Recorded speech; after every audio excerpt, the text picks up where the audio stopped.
What is up, diehards? Wes Monell in the building for AWOL Sports with my boy Drew Lacuesta. What's going on, man? Not much.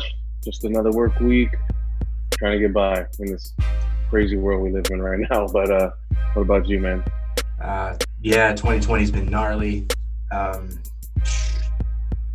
I know the Hall of Fame game got canceled and all, but hey, football's on the horizon, and Right, you're not going to find a lot of people more stoked about that than you and I. So right.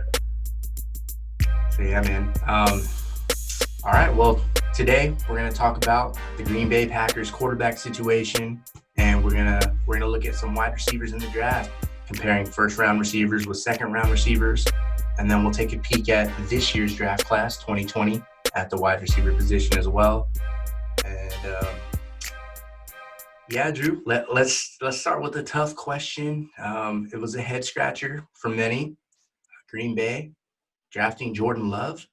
I don't know, man. What do you think? Should we give the Packers the benefit of the doubt when it comes to quarterbacks? You know, I would. I understand both sides. There's a lot of talk about, that was a punch in the gut to Aaron Rodgers, or on the other side, them saying, at the same time as an organization, you got to look out for your future. And I think both sides have a very even argument. I don't think it's that extreme on either side. Um, Obviously, Brett Favre was the same age when they drafted Aaron. So this year, that being Jordan Love. Um, Obviously, this being a quarterback league, you can see how those teams that are poised with their quarterback, not paying them a massive salary, hitting that lottery in the draft. So that's a big win, especially for Kansas City just winning their Super Bowl, and for the many other teams, this is the most probably successful quarterback starting. As far as quarterbacks starting across the league, this is probably the best talent overall for quarterbacks that probably have a good pulse on them having their franchise starter already. But I get it. If I was speaking in Aaron Rodgers' shoes, it's a little bit head scratching.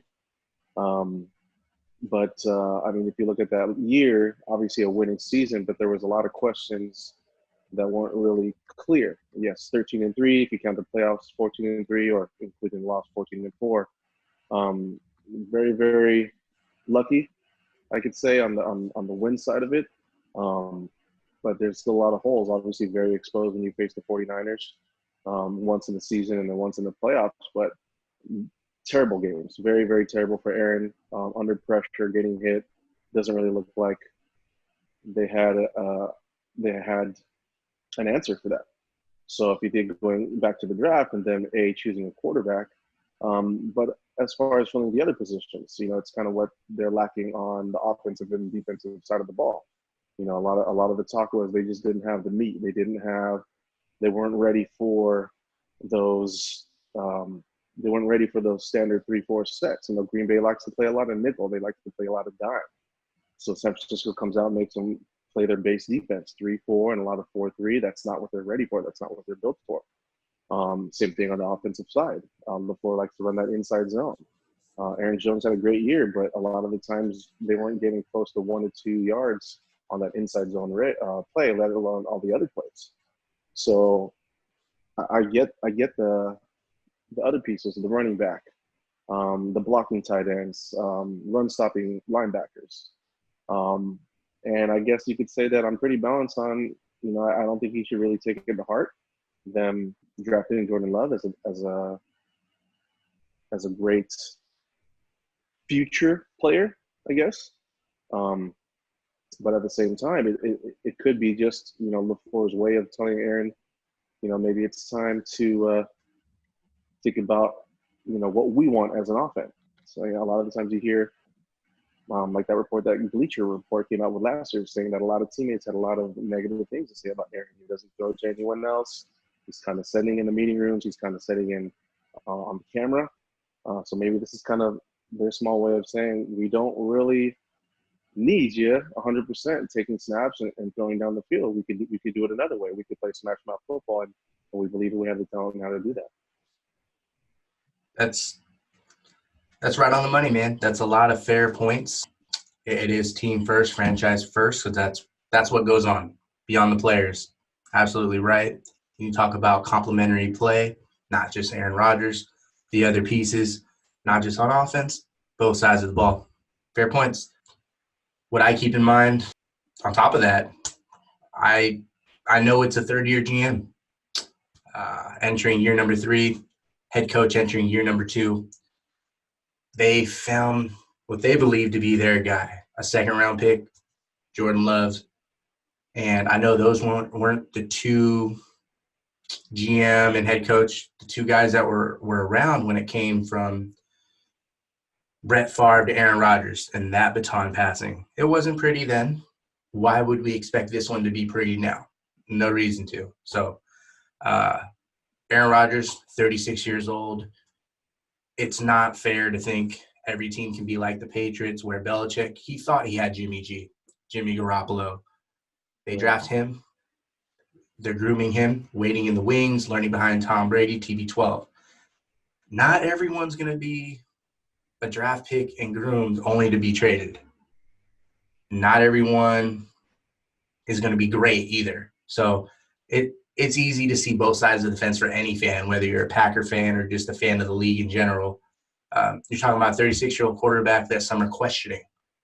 I don't personally question Aaron Rodgers. I went back. I watched all the film from last season. Here's what I know. The Packers went 13-3. They got a first-round bye. They won a playoff game. Not many teams can say that. And they went to the NFC title game. There were one team that happened to be their kryptonite in 2019 at least. Remains to be seen moving forward. They were one team away from going back to the Super Bowl. So if you're Aaron Rodgers and you're looking at them like a second-round pick that we could use to be contenders again, and you pick a guy that might replace me, it's a little tough when there's no connection with a head coach that just finished his rookie year. It's tough when you can only really say a couple teams had the Packers number this season, and it was and the number one team they just happened to run into twice, the 49ers. And in case you missed it out there, Brett Favre, you mentioned him earlier, Drew. Brett Favre, of course, there's a quote. Whenever there's something going on with Aaron Rodgers and the Packers, Brett Favre gets asked about what's going on. This is what he had to say when interviewed by Jason Wild of The Athletic. I guarantee you it got the wheels turning in Aaron's mind. Aaron's job is not to mention Jordan Love. Aaron's job is to win football games for the Green Bay Packers. That's what he's paid to do. That's what he's going to do. Drew, it sounds like a guy that's speaking from experience, don't you think? Yeah, 100%. 100%. And I mean, a lot of the reports too when Aaron was drafted that Brett Favre wasn't really that nice to him, almost rude to him. So I get it. If I was Aaron, yes, I mean, that close to another Super Bowl in the books, and it doesn't look like there's anything this year really that would make an impact for his offense or be just putting more points on the board or as far as a protection standpoint. Um, he looks on the other side of the field and he says, "Hey, I know the Niners lost. The Niners lost the D tackle to the Colts, but then they pick up one of the best guys in the draft, that Kinlaw. And they lose Sanders and they pick up Ayuk, which reports are saying that was their number one receiver on the board as well. So, and that's the city that he's from too. So it's kind of like three punches right there. And I get it. I do understand that they should be in the business of winning now. A lot of teams would give up a lot to be in that position, like the Rams were. The Rams were selling their souls. They were selling their bank accounts to pay everyone that could to get that Super Bowl appearance, and they just weren't ready for it. So the Packers have been there. They have enough veterans. It does seem like they were just maybe a piece or two away from winning, at least make an appearance. And after that virtual draft, and that's what he came up with, I get it. I would be pretty ticked. So I would say I favor more on the side of, I mean, we don't really know 100%.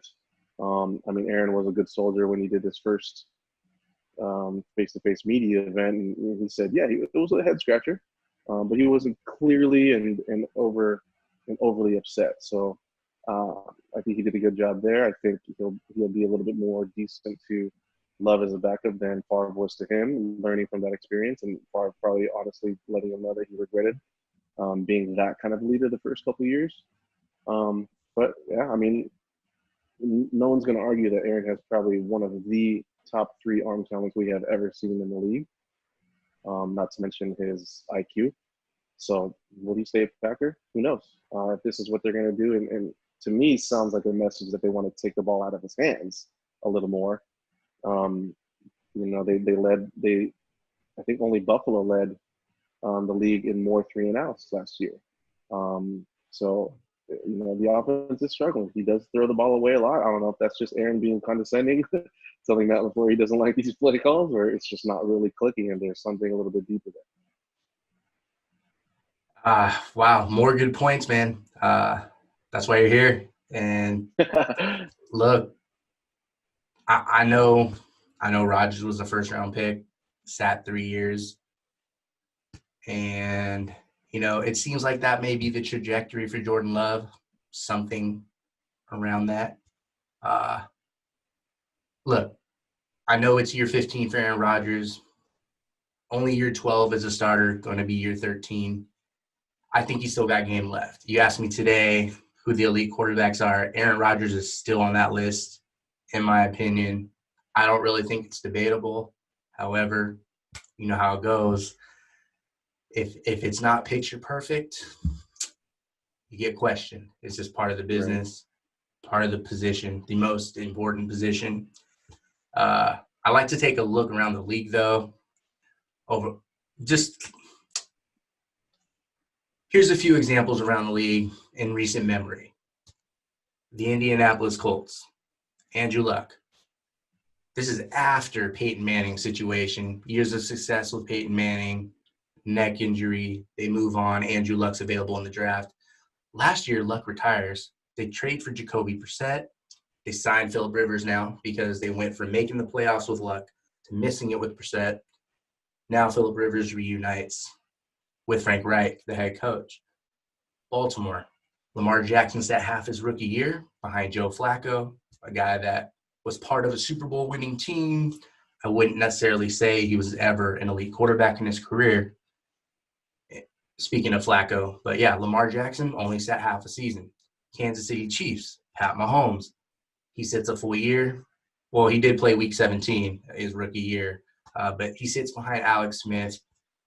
It's tough to find a lot of quarterbacks that are great to come in behind, to learn from, study in the film room, hit the playbook, and then you have Andy Reid on top of it and a track team around him, not taking anything away from Pat Mahomes, but you can't deny how great of a scenario that is that he walked into. He's doing his thing with his actions, but where you go, that environment, that supporting cast and the surroundings, it's just as important as who you are. So Not a lot of quarterbacks get to have that luxury like Pat Mahomes. Moving on to a few more here. Teddy Bridgewater from Minnesota. They had been a playoff team led behind Teddy Bridge, AP. He gets hurt in the preseason. They call up Philly. Sam Bradford gets flipped. Carson Wentz starts 8 days to go before the regular season. So we've seen a lot of different things at the quarterback position happen across the league, AFC, NFC. And then Tom Brady, we alluded to it earlier. Great career after being a 6th rounder, steps in for Bledsoe, takes over, and he has a storied career. He moves on now this offseason, but it was after some internal struggles, and that's just what we're aware of. We know Belichick, he wanted to move on. He wanted Jimmy G. They wind up trading Garoppolo, he plays in the most recent Super Bowl. Look, Drew, if you're willing to bet, diehards, if you're willing to bet, what path do you see for Jordan Love? The Aaron Rodgers path, sitting and then starting for the Packers, or the Jimmy Garoppolo path, sitting and then getting traded to start for another team? My money's on sitting and starting. Obviously, I mean, barring injury, I know Rodgers has a small history, but barring injury, he's not going to see the field this year. Maybe not even next year. But there is a lot to say around the league. Obviously, actions speak louder than words. It's not like they were in the draft with Aaron Rodgers in the room and having Aaron Rodgers fall in their lap late in the draft. They moved up and they traded to get Jordan Love. So that is their guy. I don't care what anyone says. It doesn't matter about the draft board. There were other players available. There were receivers available. There was offensive, defensive linemen available, and they moved up to grab Love. So that is their guy. I don't think they're going to risk anything in the future to have him traded. Um, and at the same time, this is just it wouldn't make sense. So it wouldn't make sense to move up and grab a guy like Love like that, and then go ahead and trade him to somebody else. You believe enough to take him, that's your guy. And I'm with you. I'm on the same boat. I think he's going the Rodgers route, not the Garoppolo path. He's going to sit then start. There's a potential out in Aaron Rodgers' contract. Yeah, he's got 4 years left on the deal. There's an out after the 2021 season. So that means this season, next season, possible out. Then he'd be 38 years old entering the 2022 season. So what I see coming up, him playing out the next 2 seasons, Green Bay moving on, handing the keys to Jordan Love, and Aaron Rodgers as a free agent starting for another team, not retiring. What do you think? 100%. Especially if he doesn't have a Super Bowl with the Packers in the next year or two. He's always had that chip on his shoulder. He said it day one. The first thing he said when he was drafted, I'm going to make sure that they regret not drafting me, right? So he's always going to have that chip, just like Drew Brees had that chip, just like Tom Brady has that chip. They're a different breed. So unless Father Time forces him out of the league, or which I don't believe teams won't be interested. I mean, you look at the age of Tom Brady, and multiple teams were interested, even after talking about him maybe getting over the hill this past year. So I think Aaron Rodgers, especially with his talent, and didn't seem any sort of decline this past year. I feel like there'll be a strong market in that third year if he decides to become a free agent. Agreed, wholeheartedly. And all right, I think that's a good point to transition over to. Let's talk about some wide receivers, man. Over the last 4 drafts, excluding 2020, we'll get to them in a little bit. Just looking at 2016, 17, 18, 19, comparing the first and second round wide receivers. I'll tell you, man. So there's been 11 total first rounders over the course of those 4 years. Out of those 11, 7 of them are either contributing or starting. So that's about 63%. When it comes to second rounders, 19 total were drafted. 13 of them, which comes to about 68%, 5% more, are contributing or they're starting. So, I mean, it's tough when it comes to, we need a receiver in the first round. We need that playmaker. We see Odell Beckham Jr. get traded. It happens. We've seen T.O. play for multiple teams throughout his career. Chad Johnson wasn't a Bengal forever. I know these guys are drafted in different rounds and all. I just don't value the first round that much when it comes to the wide receiver position. You see the graphic. Michael Thomas is probably the star of the group, and he was a second-round pick. Wasn't a first-round pick. When you're comparing, let's look at the first rounders. This is how they break down. There's 6 starters out of 11 players, 1 contributor, 1 to be determined. We have no idea what the Patriots have in N'Keal Harry yet, especially with TB12 moving on. We just don't know.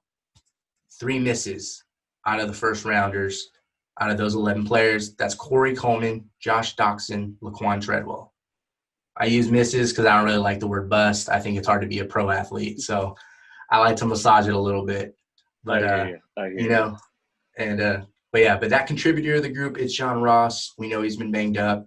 And the starters I'm referring to that were drafted in the first round between 2016 and 2019, that's Mike Williams, DJ Moore, Will Fuller, Corey Davis, Calvin Ridley, and Marquise Brown. So when you look at that group, Drew, I mean, looking at the guys that are starting, contributing, to be determined and missed in the first round, would you, if you're a GM, would you ever really consider drafting a wide receiver that high? Well, I feel like there's a lot of things to consider in that position. If you've had a great history of hitting in the first round, I mean, realistically, what most first round talents are about 60 to stay. A lot of them do miss. But I see both sides. Just like your stat there, we're only at a 5% disparity. So I think there's a lot of factors depending when you're drafting in the first or second round. If you can find value in the second round, that's key. I mean, you can get a defensive starter, you can get an offensive starter in the first round, and still have, especially in a passing league, a reliable receiver that you can have either in the slot, which is um, a very high increasing commodity nowadays. So most teams do have three receivers on the field. Um, so I really think it comes down to a few things. It's talent, obviously, but there's also opportunity, and it depends on the quarterback or the offensive coordinator. If you look at one of the first round talents, Will Fuller, obviously phenomenal speed, excellent route runner. He does have an injury history, but when he is on the field, even before Deshaun Watson was on the field, he was averaging 14 yards of reception. I mean, that's NFL elite average right there. So yes, we got to get him more on the field. But at the same time, when he's in the game, defenses are shaking. That's obviously his talent right there. Second thing for Will Fuller is opportunity. There wasn't really anybody vying for that number 2 spot. He had DeAndre Hopkins also on the other side. So he did see a lot of one-on-one coverage, and zones were probably covering and blanketing D-Hop side. So that's his opportunity right there. And then the third thing for him was quarterback and coach. You have Bill, obviously, with whatever quarterback, even before Deshaun Watson, D-Hop was hitting numbers. So his scheme's on his scheme is on point. But when he does hit the field, I mean, 14 yards or 14 yards every catch, that's pretty big time. So he got a good situation along with the Texans. Same thing with Calvin Ridley. Calvin Ridley definitely is a nice talent. He doesn't have maybe the top end speed of Will Fuller, but he has been exceptional with his route running. So he has a talent. He has the opportunity as well. Obviously, opposite him is Julio Jones, one of the most feared receivers in the league. And then taking snaps is Matt Ryan. So I don't really care what a lot of people. If you have a lot of negative things to say about Matt Ryan, I'm not hearing it. He's still a starter. He's still magnificent at the line, checking plays, checking down, finding open receivers. He's going to be a franchise quarterback for a while. He got paid like it, and that's why Ridley is moving. That's why no matter what tight end you throw in that mix or the third receiver you throw in that mix, their offense is succeeding. Now, he hasn't really had consistency with his defense. I know the last 2 years they've just been depleted with their defensive, and not even just defensive starters. We're talking defensive captains, defensive playmakers, Keanu Neal. So I feel for Matt Ryan, but that's Calvin Ridley's time to shine. I see him trending up. So he has a lot of those things, talent and opportunity. Marquise Brown is another one. Marquise Brown is here and there for me. He definitely has talented speed. He was a little bit injured with his foot issue this whole year, but he definitely had the opportunity. They didn't really necessarily have another option at number 1 receiver. They're mostly tight ends. All the focus for that offense is at the mesh point for them running the option. Aside from the option, they have to contain the ball carrier. Is it going to be the running back as the ball carrier? Is it going to be Lamar Jackson, who's the most feared ball carrier in the league right now? And then after those two, it's 3 different tight ends last year. Now he'll have a little bit more focus losing Hayden Hurst to, who's it, the Falcons, I think it was. So we can expect a little bit more progress. Him probably progressing from his foot issue and probably a little bit more improvement with another year under his belt. But I feel like we'll have to see. I mean, 7 touchdowns is nice, but I'd like to see what he can do if he was definitely truly a game plan number 1 asset on the team for defenses. But there's a lot of players on the list too that I see a lot of promise. I mean, John Ross, he had an issue with drops early in the year, but I think he has talent. He always seems to be open on the field. I don't really care what defense you're playing. If you're open, it's still an NFL defense that you're getting open against. So if you're visible to your quarterback, you're going to stay rostered. If Joe Burrow's 70 to 80% of what most people say he is, and I think Ross has a chance at being a steady number two option. For me, a little Joe Burrow nugget. I'm more in the neighborhood of Joe Burrow being Andy Dalton at best. At the worst, Sam Bradford. Then why did they move on from Dalton for younger Dalton then? Right. All right, and then let's check out some of the second round wide receivers real quick. So the starters: Sterling Shepard, Michael Thomas, Tyler Boyd, Curtis Samuel, Juju Smith-Schuster, Cortland Sutton, Christian Kirk, DJ Chark, Debo Samuel, DK Metcalf. Out of that group, that's a good group right there, I think. Yeah. That's pretty deep. And two contributors, Anthony Miller, James Washington. I actually think Washington had an underrated year without Big Ben. And then to be determined, we got a few there. J.J. Arcega-Whiteside, Paris Campbell, Andy Isabella, and then a couple of misses in Zay Jones and Dante Pettis. I'm already calling Pettis a miss. Hey, the Niners got Debo, and they draft another receiver this year that we'll talk about in a moment, and Brandon Ayuk. George Kittle's there.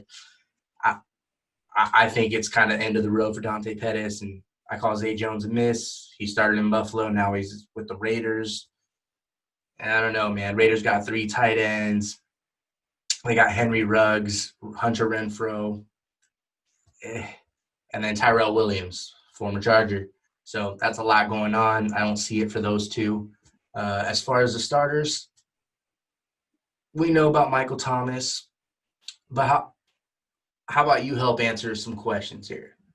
Juju Smith-Schuster, interesting season, injured here, no Big Ben there. We have Christian Kirk. Now has to take a seat even further back.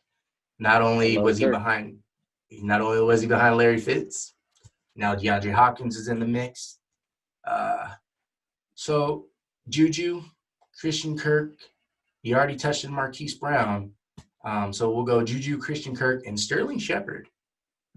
What do you expect out of those 3 this season? Juju, Kirk, Sterling Shepard. Juju, yeah, USC guy. I mean, a lot of anyone that talks about Juju or has played with Juju, been in the locker room with Juju, or even interviewed him, always has high praises. The guy is a workhorse. The guy is a film study nut. So I mean, he's a fantastic talent. He doesn't have crazy high end speed. He's not the most physical, but he's always making plays. Obviously, I think if Big Ben comes back with anywhere close to being himself, I think Juju will have another Pro Bowl caliber year. I don't know if I'm putting him in the elite category yet. I'd like to see a couple more years of consistency and out of Juju on the field. But Sterling Shepard also made some plays. I mean, one of Eli Manning's last productive years, I'll say 2018. I mean, he only started a few games, but he was up there in the 500 mark as a receiver. So I like Sterling's talent. I know he's already made some highlight catches, so maybe in Daniel Jones' second year, he can make more plays. I mean, he wasn't the number one guy when Golden Tate came back from injury, but I mean, Daniel Jones. Honestly, if you take away, I think he's on the uptrend. I mean, without that horrific game against the Patriots, if you look at his season, 92 rating, he had 63 completion rate and 23 touchdowns with 9 picks. That's kind of under the radar. I mean, honestly, if that's almost a category for rookie of the year. So obviously the Patriots with their defense this year, Bill Belichick hounding on any rookie quarterback in his history, I give that one a pass. So if you take away that game from last year, Daniel Jones is definitely looking like he could be a long-time starter in this league, and Sterling Shepard could be that piece to help him, get to that consistent level. Christian Kirk is a guy that I really like. I know we were talking about him now sharing with D-Hop. Christian Kirk, as a rookie, had some great plays. I mean, his rookie year with Josh Rosen, um, and a little bit of Sam Bradford. And he only started 7 games, and he had 600 yards. That was 108 targets last year, too, his second year. He only started 13 games. Another rookie, Kyler Murray, but right over 700 yards in last year's showing. And, I mean, albeit Kyler Murray is a different breed. He's a game-changing rookie, but a rookie nonetheless.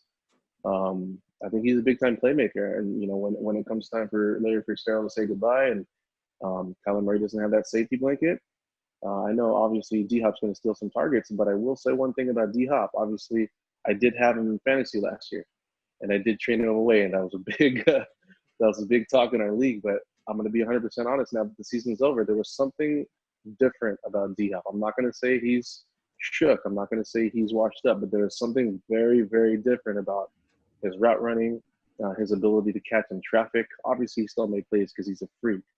And he's a magnificent player, but there was just something different that I didn't see on a superstar caliber level that we're used to seeing from D-Hop.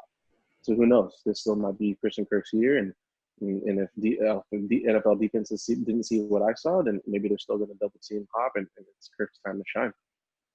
That's an interesting point about Kirk, because I know we talked about it last year over the course of the season. I saw the same things with DeAndre Hopkins, and I wasn't all riled up about the Texans trading him and the compensation like some other guys were, you know, in our group and all that. I know that was a back and forth for a while, but look, you know, I'm a Bill O'Brien guy. I think he's a good troubleshooter, man. He went to Penn State after the whole Joe Paterno scandal. That was a tall task, not easy to do. Went in there, handled it. Comes to the Houston Texans. He makes the playoffs 4 out of the last 5 years with multiple quarterbacks. Deshaun Watson's good, man. DeAndre Hopkins has been a stud, but I saw some of those same things in D-Hop. Maybe it was just fatigue. Maybe a little wear and tear. Maybe playing through injury. You know, a lot of stars do that. We don't really hear about it unless it's Big Ben letting you know he's hurt every other week.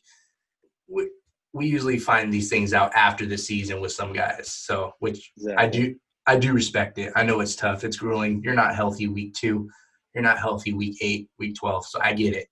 But I feel you on the D-Hop thing, and I think that was an interesting point you made about Christian Kirk. Who knows? It still may be his year. I do think, though, it's fair for me to question no more OBJ and no more Antonio Brown. So I think it's fair to question Sterling Shepard and Juju Smith-Schuster.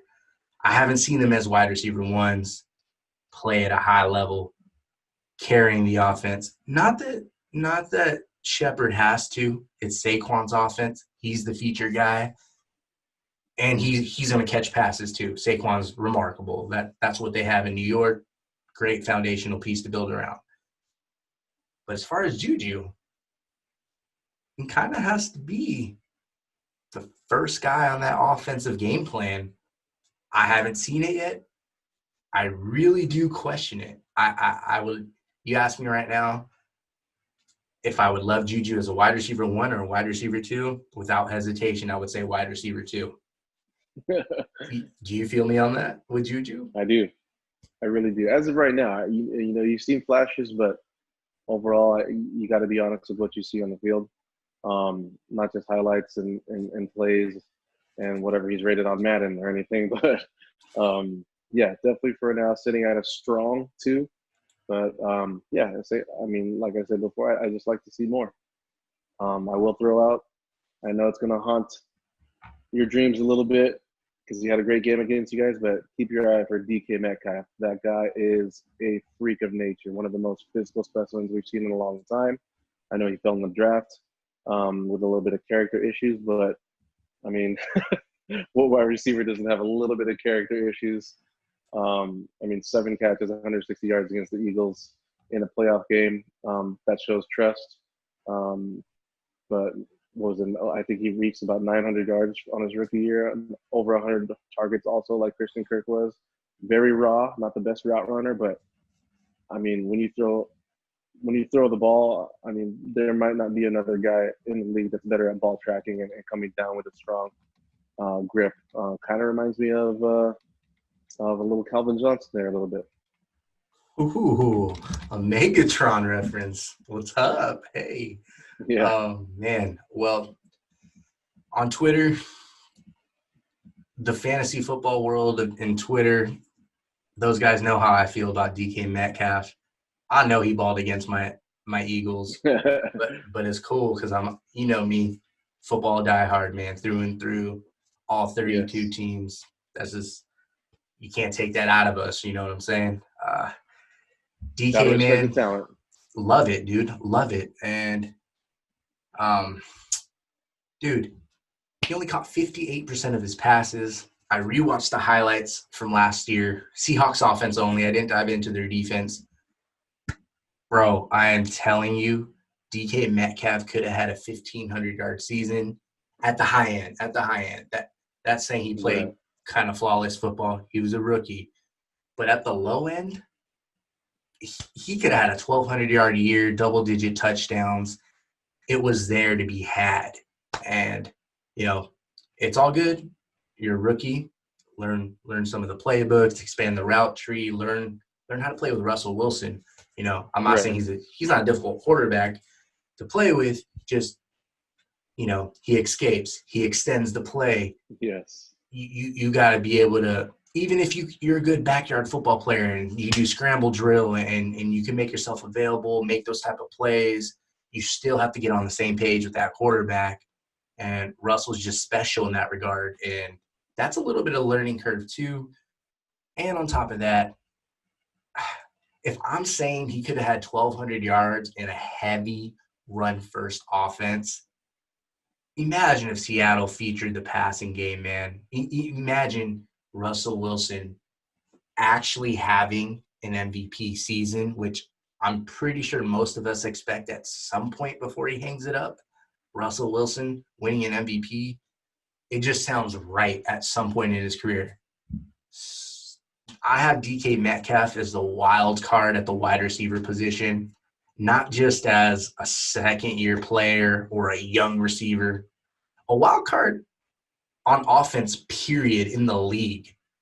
I think he could have that type of impact to make them true contenders. Because last year, that Seahawks team that I watched was not impressive despite their record, was not an offense to be feared, far from a defense to be feared like they once were. I think DK Metcalf can take him to that next level. Tyler Lockett is nice. He's smooth. First 1,000-yard Yes. season of his career. Even with that, they got some tight ends, Greg Olsen. They're hoping Will Disley stays healthy. You all know the deal with the Seahawks offense. But, dude, I have DK Metcalf finishing extremely high in fantasy this year. Yeah. That's my wild card. And it doesn't matter to me that the Seahawks run the football first. So are you as Exactly. high on DK as I am? Because I'm Um, way up there, dude. I love DK. I mean, if we're gonna go at rankings total, I'm pretty sure he would be. I would be okay with someone drafting him as a wide receiver one in a 10 or a 12 team league. Ooh. Um, like I said, I mean, 900 yards, not the most, but I mean, 7 touchdowns will definitely make up for it. He's got the target share in his rookie year at 100 targets. So, you know, at the same time, Seattle suffered with a lot of running back issues, a lot of offensive line issues that they were shuffling with. Yeah, I mean, they lost in the playoffs, but they were depleted at that point. So at the same time, going back to Green Bay, I don't really see that win for Green Bay all that strong over Seattle. So they caught them at a good time, just like Green Bay catching Kansas City with a win when Mahomes was on the bench, injured. At the same Yeah. time, a lot of the teams that Green Bay faced were a little bit on the platter facing Philly. That was a loss. When real teams are right in front and real teams can take the ball away and have Aaron Rodgers sit on the bench, they're losing those games. But Seattle's that team they'll beat you different ways. Like you said, it's a run first team, but that pairing with Tyler Lockett, I mean, we've talked about it. Me and your brother Dylan have talked about it. I mean, he's one of the most underrated receivers in the league, I think. His ball tracking is insane. His route running is ridiculous. His catching traffic for a small guy is unmatched. And his ability to be visible to Russell Wilson in and out of the pocket is amazing. That chemistry is great. Yeah, like you said, if DK can get on that level, that's a very dangerous triangle. I mean, two different guys that you got to cover for more than 10, 12 seconds on the field is nearly impossible, especially if you got to have an extra linebacker, an extra lineman to try and tackle that Chris Carson kid. That guy is a train. He's made a name for himself, man.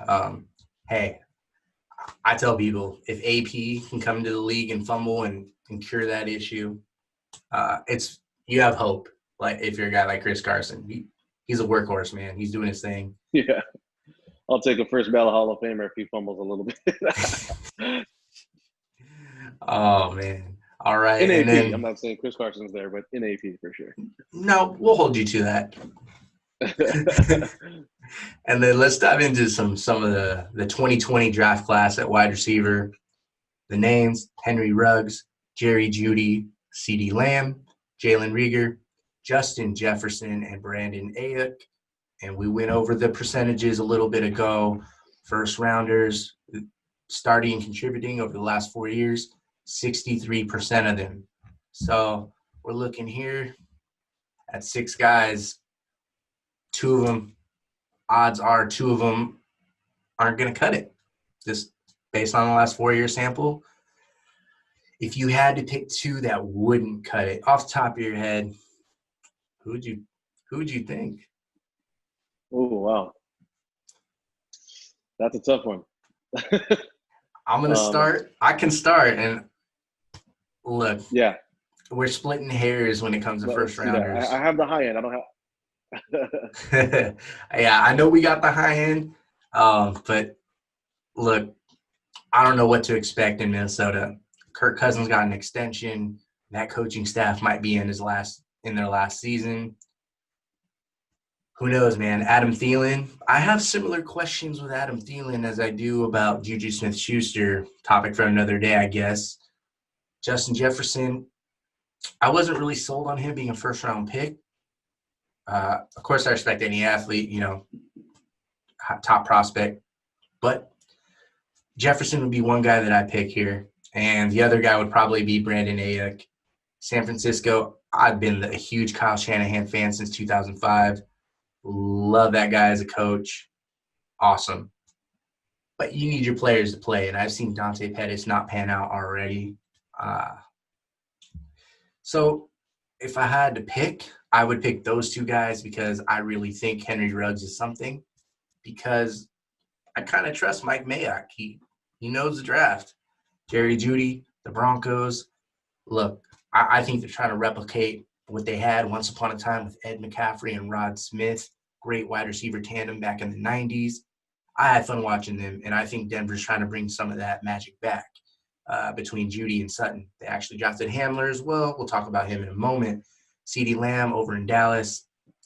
Look, we know his talent. He's probably going to be really good in a couple of seasons when Dallas has to make a decision on Michael Gallup and his deal because they already gave an extension to Amari Cooper. Jalen Reagor over in Philly. There's a lot of room to be had there. So I'm looking and I'm thinking Justin Jefferson and Brandon Ayuk would probably be the 2 that don't pan out of that 6. And when I look at who's going to have the best rookie year out of that group right there, I know it's tough, but best rookie season, I'm going with Henry Ruggs. He's known for his yak. And that goes well with Derek Carr being a high percentage passer.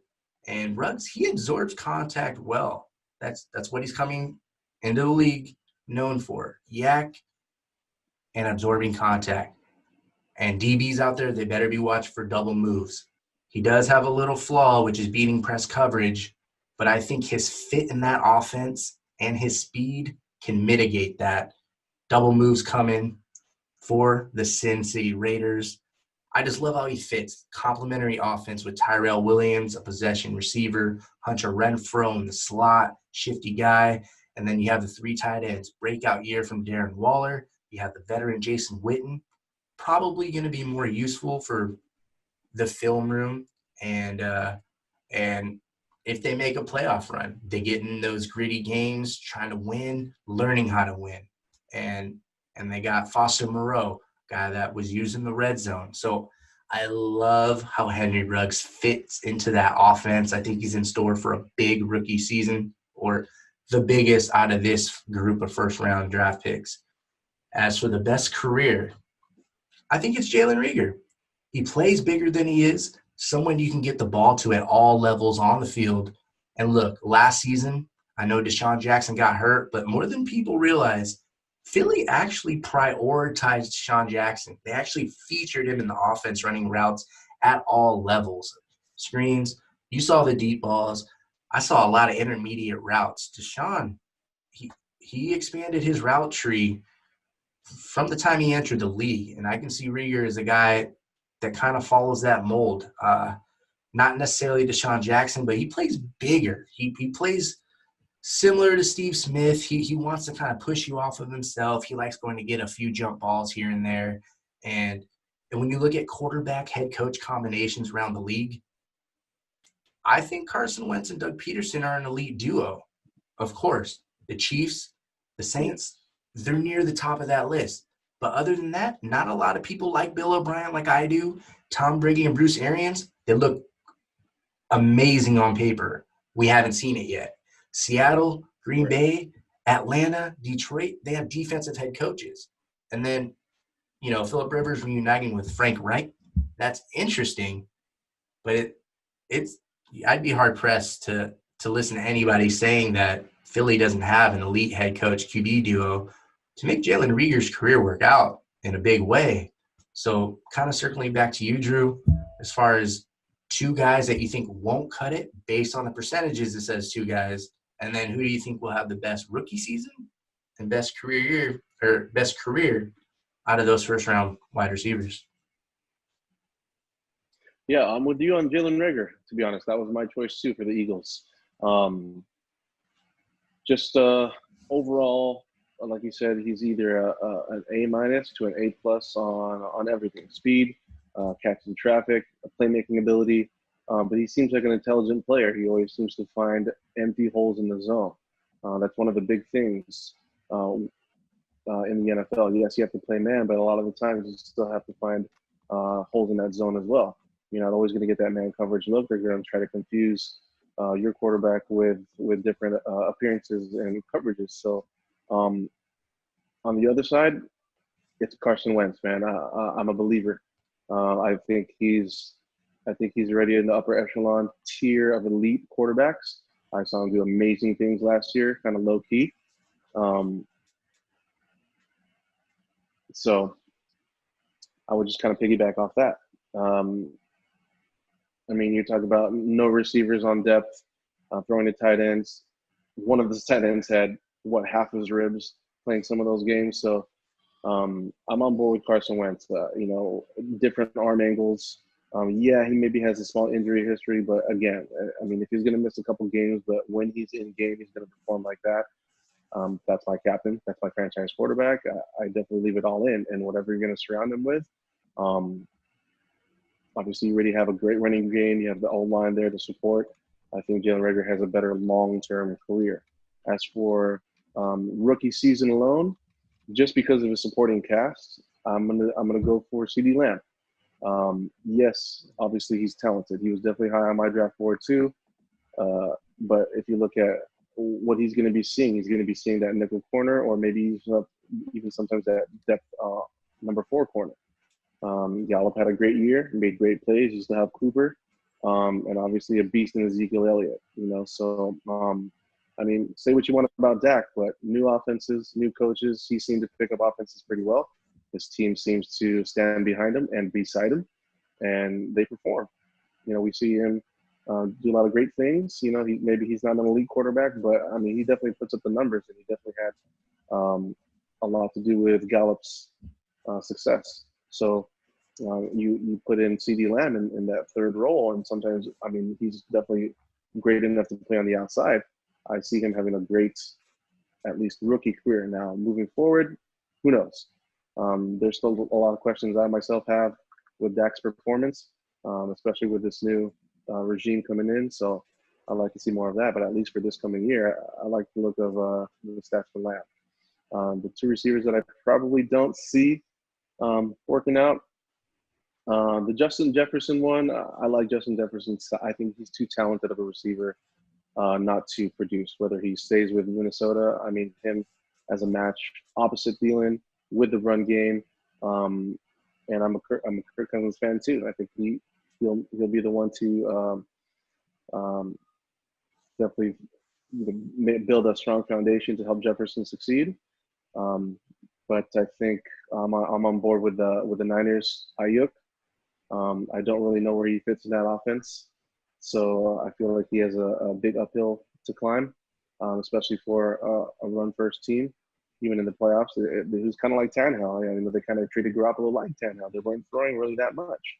Most of his throws were within 5 to 8 yard range, and there's still questions about his decision making since they do throw in between the hashes a lot more than the other teams do. That's cause for picks, tips, and I don't know if Ayuk's going to be ready for that.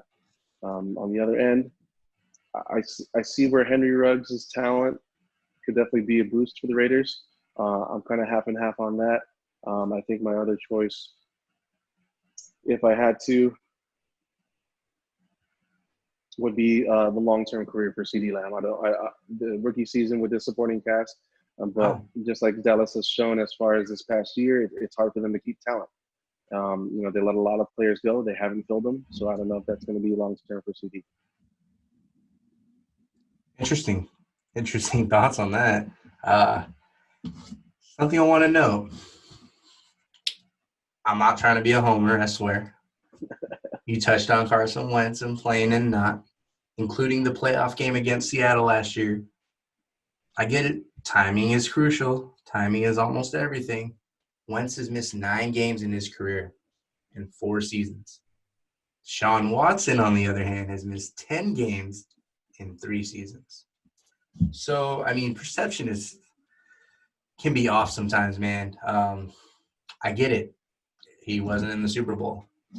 How you hold that against someone is interesting, but that's a conversation for another day. I just wanted to throw out there, Wentz has missed 1 less game than Sean Watson in 1 more season. So there's a nugget for you. That's a big thing on Twitter. All Philly fans want to let the whole world know that. So I kind of had to throw that in as well. Look, I get you on CeeDee Lamb. It's a nice spot. To be honest, I didn't think Dallas was in a position like Minnesota was years ago. What I mean is Minnesota making the playoffs, Chester Taylor coming off a 1,300-yard season, but it was a rough year and they had a high draft pick. They draft Adrian Peterson anyway. Chester who? No, Chester had a good year, guys. It wasn't that bad, but they went with AP, best player available, smart decision. Dallas's decision, on the other hand, I do question. Michael Gallup, 1,000-yard season. Amari Cooper, 1,000-yard season. Oh, okay, let's let Randall Cobb go and draft the wide receiver in the first round. Look, maybe they viewed him as best player available. I get that thinking. I'd rather have best player available than need. When you draft for need all the time, that's when your mistakes come up more often than not. So, I don't know. I look at Dallas. I see a 4,000-yard passer, 2,000-yard receivers, 1,000-yard back, one of the top 4 backs in all of football, Ezekiel Elliott. Offensive line, even without Travis Frederick, still elite, still top 5. Problem was on defense for Dallas. That's why they didn't make the playoffs. And I think that they could have had a better first-round selection. So it's not anything I have against CeeDee Lamb. I just didn't think that was the best destination for him. It's a little bit crowded. I don't view him as just a complimentary piece. Look, maybe coming into the league, he can have that cushion learning from Michael Gallup, and maybe Dallas moves on from Michael Gallup and gives a bigger role, starting role, to CeeDee Lamb. Maybe that does happen.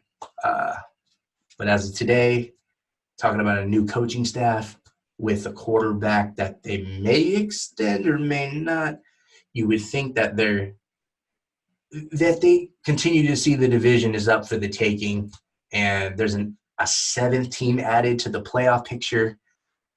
It's just tough to sell me on that pick overall. So nothing against CeeDee Lamb and not picking him for best rookie year or best career. I just really question the fit and the team to really handle that. Moving along to second rounders, the players were T. Higgins, Michael Pittman Jr., Laviska Shenault Jr., KJ Hamler, Chase Claypool, Van Jefferson, Denzel Mims. So that's the group this year. And Drew, I don't know who you're looking at for best rookie year or to have the best career. But what I do know is, like we discussed earlier, second rounders contributing, they're at 68%, almost 70. So, I mean, those odds, only one of these guys isn't really gonna make an impact here. It's tough when you haven't seen them play it down. I know we're trying to make these projections, but that's what it's all about. That's what we do. If I had to pick a guy right now and today that's not panning out, I think I'm going down Denzel Mims. Who would be that guy for you? Just because they're the Jaguars, I'm going to say Laviska. No, I'm just kidding. At the same time, I know they drafted Chark, and he's turned out pretty solid. But I do see some holes in Laviska's game. Yes, he does look like a freak of nature, very physical, very a lot faster than people were to proceed from his combine stats. But there's just something about his play and the way that he built his stats from what I've seen as far as his play over the last couple of years. I don't see that panning out, and at the same time, I just don't trust the Jags as an organization to keep his career moving forward. And not to throw dirt on the background that I have here, but I think our choice for Van Jefferson from Florida.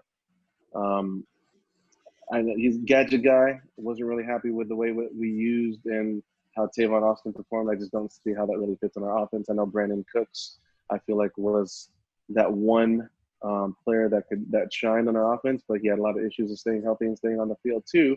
But a lot of those highlight reel players like Brandon Cooks want that big money, and what is he going to be on his fourth, fifth team in the last 5 or 6 years? So that doesn't really show well on the resume either.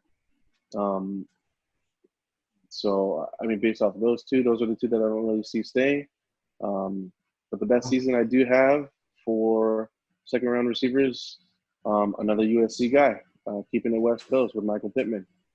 I'm going to keep it real simple with the Colts. They've hit on a lot of their draft picks. I like the signing of Phillip Rivers for a little bit of leadership, but it doesn't matter for me who's starting, Phillip Rivers or Jacoby Brissett. Big arm, take shot down the field. Michael Pittman's that guy that'll go up and grab it. I think he's far ahead in IQ. I think he's got what it takes as a physical receiver to learn in that system, and I think they have the right coaches to surround them with that, with the right progress. As far as career, I like overall what I've seen from a pro-style offense that was played for Clemson. So I really like Higgins. I think Higgins is going to be one of those can't-miss players. We saw him do great things in bowl games, in championship games, third down, double-teamed. He was the guy. Obviously, Clemson always has a high draft class, but he stands out. The recruiting class since Dabo Sweeney's been there has always been at the top. But there's always those players that stand out amongst the rest, and Higgins is one of those players.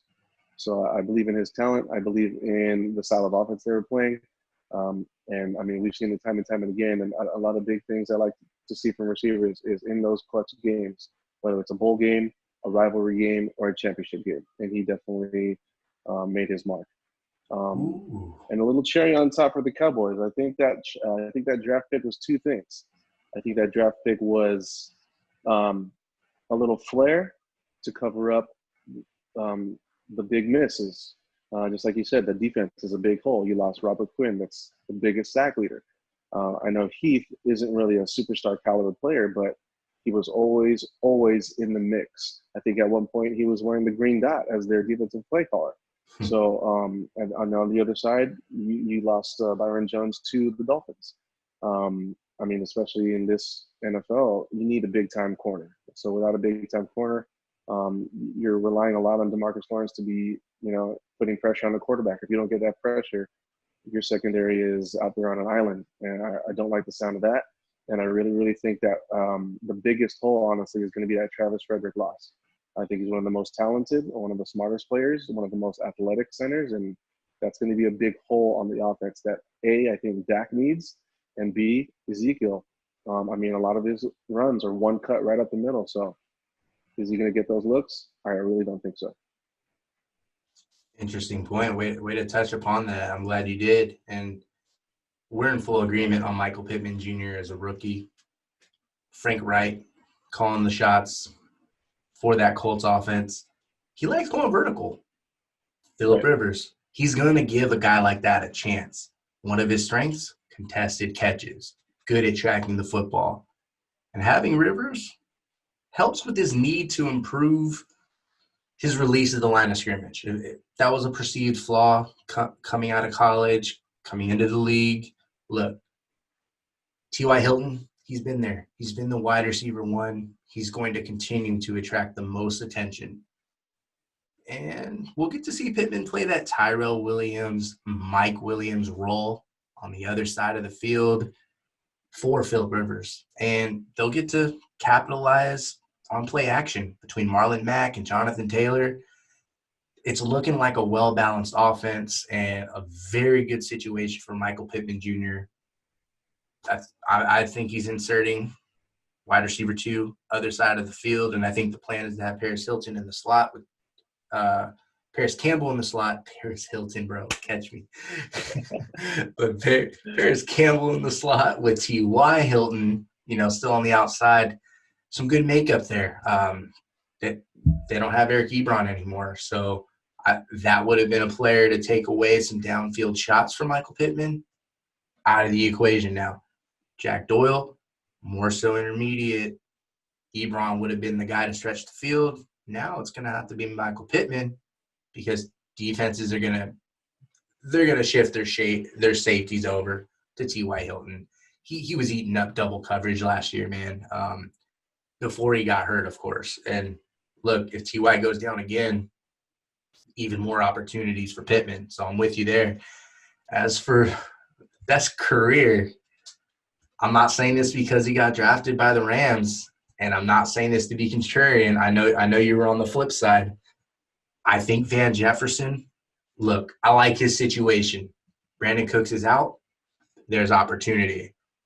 Van Jefferson has a chance from day one. We don't know if the Rams really want to implement 12 personnel.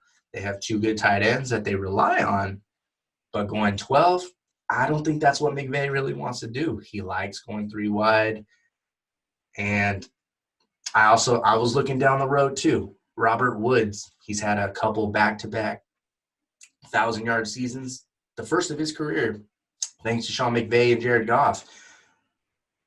But Woods, his contract comes up after 2 seasons, just around the same time that we're thinking Aaron Rodgers is out of Green Bay. The same can be said for Robert Woods with the Rams. And that could be Jefferson playing in more of a limited role at first 2 seasons, and then getting a larger role.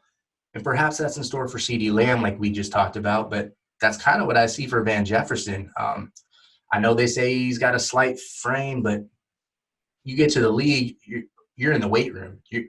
There's no way around it. So even if you have a slight frame, you can be strong. And another thing that they said he had to work on was flashing his hands, that he was late. Look, he comes into the league as a good route runner. He's thought to be polished already with not a lot of room for growth. So you're telling me he could possibly be like a Keenan Allen? I'll take it. You got Sean McVay there. Look, man, Sean McVay, I know the Rams didn't have a great year, but they've had a good offense since Sean McVay went to LA. They've had Jared Goff. Think of what you will of Jared Goff. I call him the machine. He may not be the computer that gets all the data right, but he's a machine. He drops back, and if that protection's great, he's gonna make those throws, man. He just is. Similar to Matt Ryan. That's kind of the mold I view Jared Goff as. He needs to develop. I kind of put that on McVay a little bit, though. You know my thoughts on that. McVay's chattering in his ear all the way to the 15-second. Last second. Yeah, to the 15-second cutoff on the helmet. And look, maybe it worked that first, second year even, but you got to develop the quarterback. So I think that's something McVay will do. He just maybe thought it was a necessity at the time, but kind of looking at everything, look, no Todd Gurley, more opportunities in the air. Maybe less play action opportunities, but more passing opportunities. Cooper Kupp has been a stud. So, look, I think Van Jefferson, sooner than later, is going to slide into he might make himself a household name for your Rams, Drew. Yeah, I'm all for it. I'll swallow that pill any day. If he's going to become that staple receiver, number 1 or 2 for us, I'll gladly put that on the loss column for my projections for sure. I hear you. Hopefully you put your games with me in fantasy next year in the loss column too. All right, man. Speaking of fantasy, before we cut out, let's talk about your top 3, and I'll follow it, but let's talk about your top 3 fantasy wide receivers for 2020. Yeah, I'm gonna go. I think I speak for a lot of NFL fans, but I'm gonna keep it pretty simple with Michael Thomas and number 2, Chris Godwin.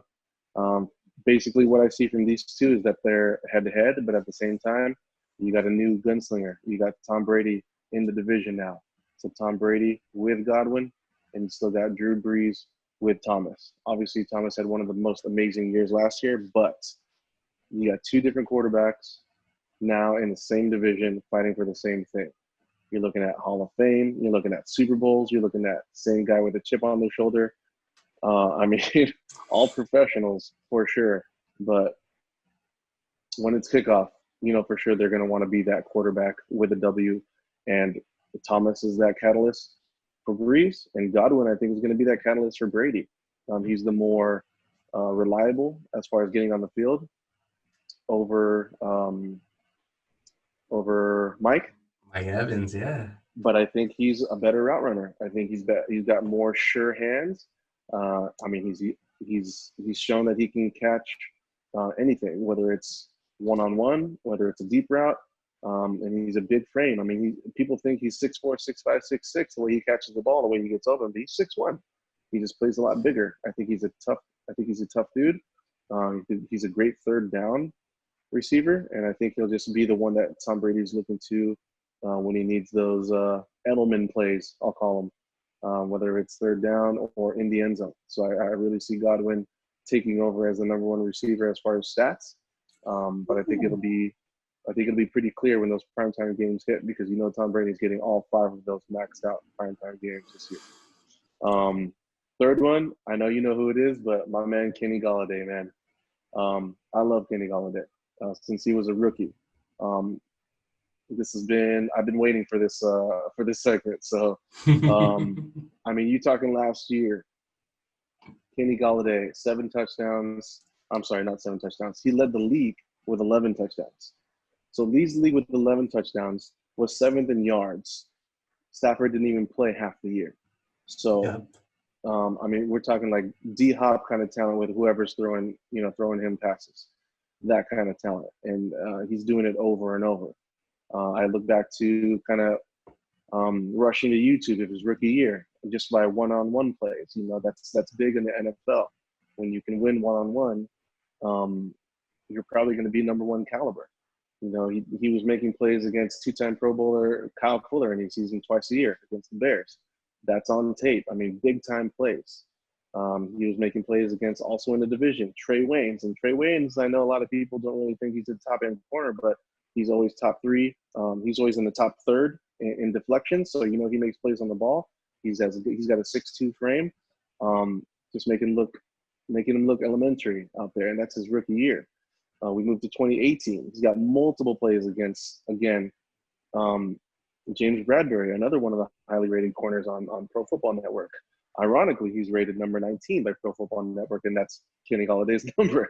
So multiple times same thing in 2018, 1v1 versus Tre'Davious White. Tre'Davious White, known as one of the maybe top 3 corners, arguably, in the league. And all of those were contested plays. One of them was a pass interference play against Tre'Davious White that he still caught, and the other one was just a crazy body control, ball tracking play. And, I mean, just overall superstar talent. This year he had made plays against Casey Hayward against the Chargers. It doesn't really matter who matches up against Kenny Galladay. It doesn't really matter who's behind center. He's always going to make that play for you. It's just shown. If you watch film, the Lions need a play, it's going to KG.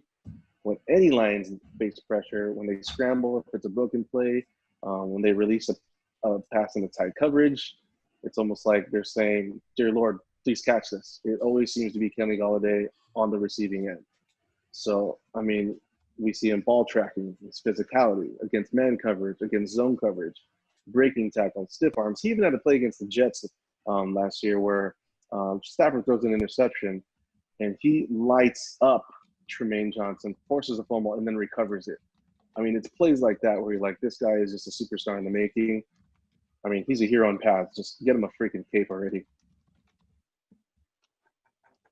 That's your boy, man. Oh, man. Well, I'm with you on one, the obvious one. Michael Thomas.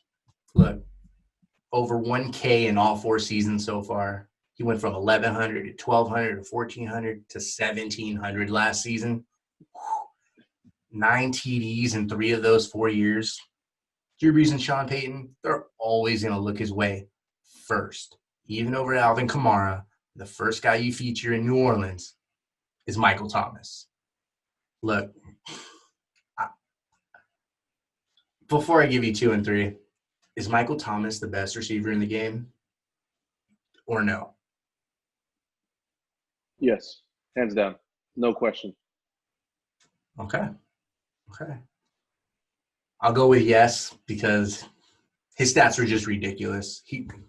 Just because he ran the most slants in the league doesn't mean that's the only route he ran, So, hey, you got to stop it. For me, it's the eye test too. I mean, obviously the Saints have primetime games. They always get if they're home, they get the 10 o'clock slot, so they're always the most interesting game. It's the eye test, man. The same thing. No matter what kind of coverage, no matter what corner, he's catching that ball, and you can guarantee it. Pretty much, man. And he knows how to dance on the sideline too. Another guy I have. Or flex. He'd be flexing, dude. Another guy I have, man. Davante Adams.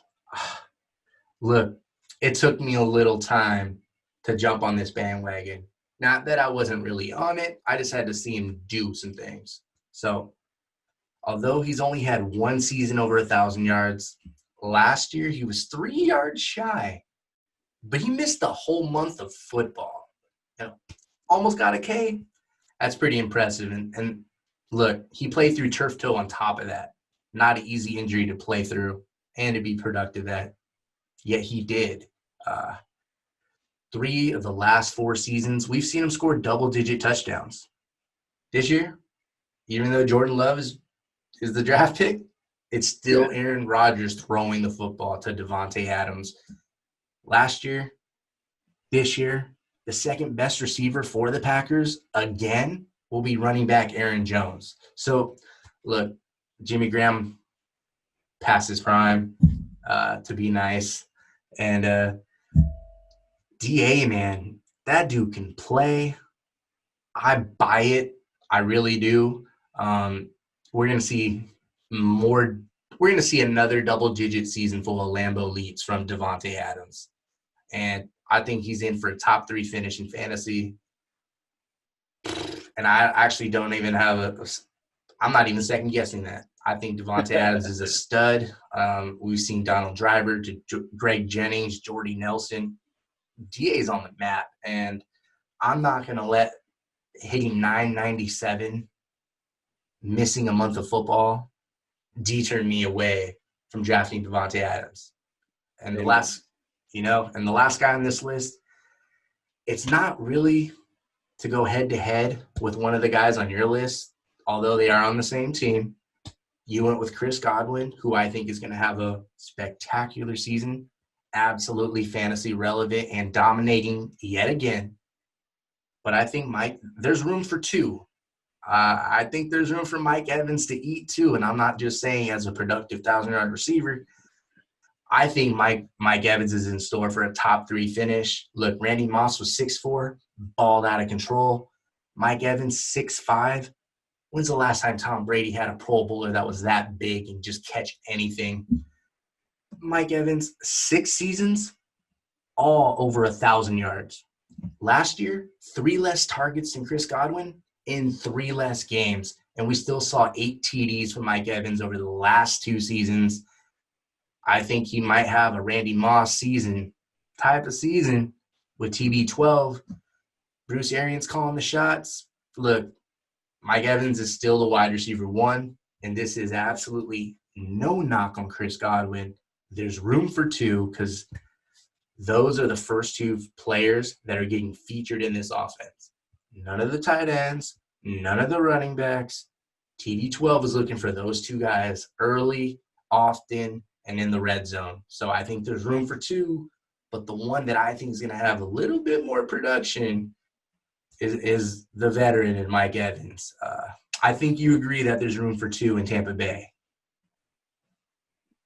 Oh, 100%, especially with a lot more time of possession, not throwing 30 interceptions from your quarterback. So I definitely see it. I mean, I might have to think that one over a little bit.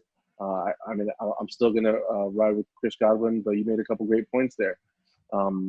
Going back to Green Bay for a little bit, I understand. I mean, Devontae Adams definitely is one of the top 3, maybe 5 receivers in the league. It just worries me a little bit. I know you mentioned Donald Driver, Greg Jennings. You know how much I love Jordy Nelson. I was always drafting him in fantasy, but it's because they had each other, I think. So it kind of worries me with Aaron's throwaways and this kind of stab in the back feeling now with this year's draft. I don't know if Devontae Adams himself can overcome if the offense is going to be changing to more of a power team. But also, I mean, there's no second receiver, so I'm not sure if he's going to be able to fight off double coverage or zone shifts. But I really do like your Mike Evans take. I mean, Tom Brady with Randy Moss, and Tom Brady with Gronk, who's 6'7", and then you asked who the last one was that he had. It was Josh Gordon, and that was a freak of nature on the stat line too when he was healthy for the Patriots. So nice one there. True about Josh Gordon, who's getting another opportunity, mind you. But yeah, and one last thing on the Buccaneers, they were first in run defense. So that means more possessions for Tom Brady. So look, Tampa wasn't New England's defense. It still isn't, even if Tampa's defense is improved. But seeing that they allow the least rushing yards in all of football, that's good news for Tom Brady. The Brady bunch. Let's go with that. So, look, they got something cooking in Tampa Bay. I didn't see Brady going to Tampa Bay coming. Totally took me off guard. And I don't really get surprised much. You don't get surprised much. But seeing TB12 going to TV, it was just like, huh? Oh, all right. It's that look twice headline. Yeah, I was tripping, dude. I was tripping. But yeah, man, that's cool. I like your 3 receivers. I don't really disagree with any of it. I think all the guys we mentioned can and will finish in the elite realm in fantasy football, which will probably, those are on winning teams. They're probably all going to win some games, and we might see them all in the playoffs, especially with that 17. That 17 added is huge. Huge. Yeah. Are you a fan of that? Adding a team to the playoff picture as a fan? I'll be honest. I know everyone wants parity. I know like people like to see upsets, but I mean, it's rare enough that we get that sixth seed in there, that fifth seed in there. Um, I don't know. I guess if I would have to say, I would say just I don't like the move. I'd rather keep it at the first four than two for the wild card. I hear you on that. Hey, we haven't seen it, so a lot of what we do is project because we do our homework. We watch the film, and we like to project before things happen rather than be reactionary. There's enough places you can go to for that type of coverage. We give you the before, you can go anywhere else for the after, pretty much. That's how it's going to go. Yeah. So I'm looking here, and if there was a seventh team added to the AFC last year in the playoff picture, it would have been the 8-8 Pittsburgh Steelers on their third quarterback playing the Kansas City Chiefs. I wouldn't watch that game, to be honest with you. And then you look at the – it'd be tough to watch for sure. But, I mean, as football fans, that's probably where I'll be for 3.5 hours. Man, like if you gotta make a Saturday or Sunday sacrifice, that's my sacrifice right there. It's not watching that game. Yeah. And then over in the NFC, that 17 would have been the 9-7 Rams. Yeah. So that's interesting. It would have been Rams and Steelers in that playoff picture. Rams would have played a team that they would have had a chance to beat in the Green Bay Packers, a team we've talked about a lot today. So, yeah, that adding a 17, it gives everyone more hope as a fan base. You know, we all want to go into the year thinking our team's going to the playoffs. But then again, there's only one bye to get now, not two buys. And, I mean, before we cut out, man, what does that bother you even more than the seventh seed getting in and might not show up competitive, but having a second seed having to play in the first round, not getting a bye despite being the second best team in that conference, how big of a deal does that bother you that much? Or you're just like, nah, just give me more football? Or what do you think? Yeah, simply put, I think it's two negatives. From the bottom end, you're adding another team like the Steelers, or I mean the Rams. Yeah, it's a winning record, 9-7. They possibly had a chance to beat the Packers, but as a Rams fan, watching every minute of that season, there was nothing that I could that would really drive me to believe that they would win one of those playoff games, let alone make it that far or make any noise. Obviously, there's always a chance, and we do love that parity. I mean, any team could beat any team at any point. But if it's going to match with the top end, you're letting the bottom seed in, and then you're kind of taking something away from that number 2 seed. I mean, it's hard enough to win your division, let alone be number 2 out of those 16 teams.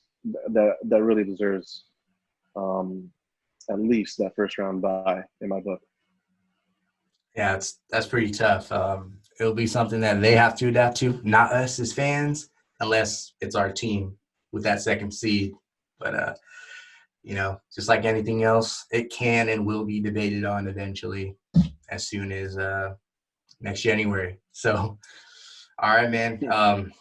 Appreciate you talking ball with me, diehards. Thanks for hanging out. And, we'll see you next time.